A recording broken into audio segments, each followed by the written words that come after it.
Hello and welcome to Coffee with Dr. Carla. I'm Dr. Carla. This is Amanda, and we're so glad that you're here with us. Our goal today is to talk about mental health related issues and hopefully start to end the stigma surrounding them.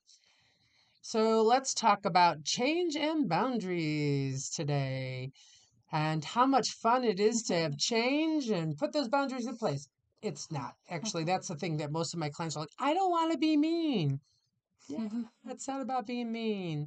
Yeah. So, why don't you kind of share a little bit about maybe how you viewed change and boundaries to begin with and how that's impacted your life? Yeah, just simple topic. No big deal. So, We got this much time to do it in. um, as a child, I just remember not liking confrontation, and I always found it just easier to like go along with things. Yeah. But then I also, as part of that, would never give myself any grace. Like always thought I had to be perfect. Uh, So perfect, like when you talk about change and boundaries, it's like the evil perfectionism is weaved in that because I feel like right. that's often what I'm paddling to. So growing up, trying to feel like I have to be perfect. I have to be perfect in school. I don't want to let my parents down. I have to be perfect at this sport. I have to, you know, be really accommodating so I have friends. Like this really growing up really at the whim of other people's versus learning how to like stand in my own power and space, which I don't know. I wish as a child I could do that. But I'm But learning as to a as adults. child, you didn't know about Brene Brown and getting in that arena and doing that hard work, right? Right. And yet so many people struggle with that. Yeah.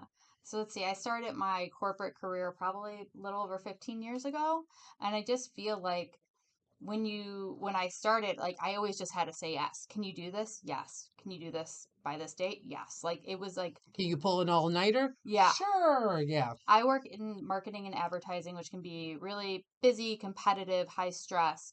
And we are taught to tell our clients, you never say no to a client. You say yes and. Yes, and the team might need a little bit more time. Or yes, and, but like taught to say yes first. And so for me to say no to, let's say, a boss would be I'm being difficult. Right. Am I going to lose my job? Am I going to lose advancement? Like it never felt You're like so emotional, Amanda. You told us no. I have Yeah. had that said to me. Yeah. Not recently, not in the last 3 years. I haven't heard that you're too emotional, but it just seemed like there wasn't a lot of space for that authenticity and vulnerability. Um, Yeah. and I just wonder if earlier in my career, had I said no, what would have happened? Yeah. Would it have been maybe that wouldn't maybe if they had let me go, maybe that wasn't the right job for me, which is a privilege to say. Or maybe I would have said no and the boss would have said, okay, let me see if somebody else has time to do it. Right. But I got in this habit growing up of just taking everything on.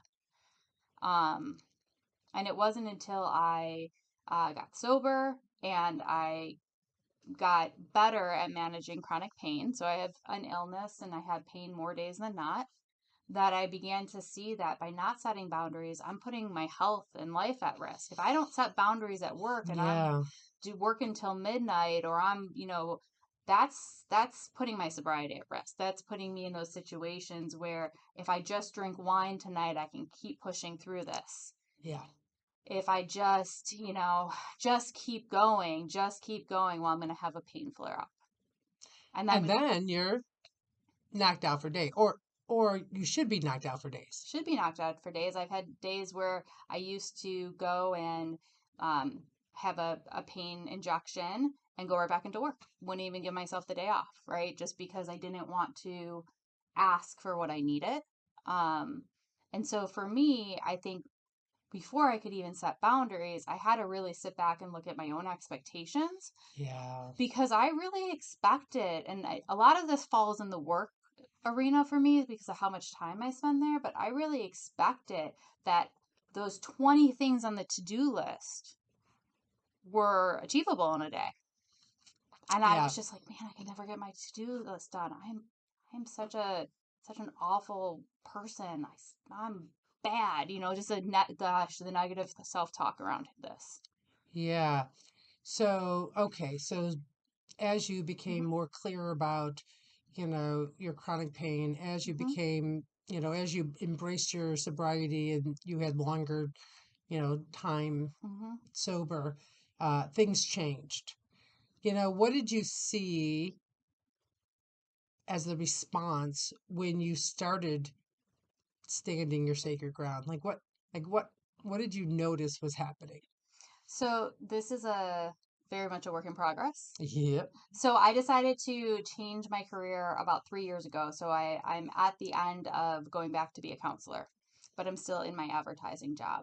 And I went and said, I need to quit. I need to go back to school. So I went to quit my job and they offered me a flexible schedule, three Right. days a week. And I Right. said, well, how am I going to do this in this environment? And so we built a structure of this is what you could do. And then it got to be too much. So we were pulling and pulling on it, back and forth, what you need. And then I was like, you know what, this job's just too much. This isn't the space I want to go in. Well, look, that's when the pandemic was hitting. That's where we have different social, racial reckonings happening. And they're like, look, the skill set you bring, we want. How do we make this work? So I'm fortunate, but like, I'm sitting here like, were they giving that to me or were they seeing what I was worth? And what I had to do and say was stand up and say, well, to get that done, these are my boundaries. These are the days I can work. These are the hours I can work. These are the things I can take on. Right. This is what we're going to do if it becomes too much. And so we started to put some rigor around it. But the reason I'm sharing that is when I started to say no, like no to this job or no to, it was interesting how people showed up differently. Like all of a sudden, I didn't realize that maybe I was that valuable to you that you would make adjustments and accommodations for me. Right. Or I didn't know that you were going to react that way. And maybe you're not a friend or person who should be in my space right now, right? Because just as some things worked out, some things didn't work out. Exactly. Um, but it's almost like if this is weird, just talking through it, I'm learning something. By beginning to set boundaries, I began to stand stronger in my own worth and see my own worth. Right. And now I don't do to-do lists anymore. This is a new thing I started. I have like an idea generally of what I need to get done for the week, and I do what I got done that week, and I celebrate it. Like I Yeah. got these 5 things done, or I got these 10 things done. Because Right. And numbering them doesn't necessarily truly identify the magnitude of what that is. mm-hmm, Finish the contact list. Well, if the contact list is 10 people, that's a small job. But if the contact list is 5,000 people, clearly it's a much more monumental job, right? right. So, And you know, I've also setting boundaries doesn't mean people are going to react well to them no, at all. no, Like they at usually all. don't like They it. usually right and just learning how to like let go of that. Like this isn't hard. Like you might not be in a situation where you feel you can set that boundary because of your financial situation or other family dynamics and things like that. But then looking at, okay, what are those parameters you're within? And then, how are you going to offset it? What healthy things are you going to do to help you if you're in that situation? Or what can you do? Or can you build an exit plan, right? Like just realizing what are the things, I guess, within your control was helpful. Even if it's something very little, like maybe you want to put in a hard boundary that you're not going to put 80 hours in each week, Mhm. and that's not going to set well with other people. Right. But, maybe it's at least one night a week I'm going to really clock out at 5. Right. And I had to extend my schooling an extra year because of the pandemic and with that, the challenges that threw. So I feel like by reevaluating my expectations, looking at my boundaries and starting to enforce them for myself, and even Yeah. enforce them sounds strong. I learned more about myself and I feel like I'm on a healthier path. So important. Thank you so very much. So remember, you can change your thoughts, discover your potential, and transform your life by focusing on your overall well being. So until next time, continue working on being the best you possible. Bye.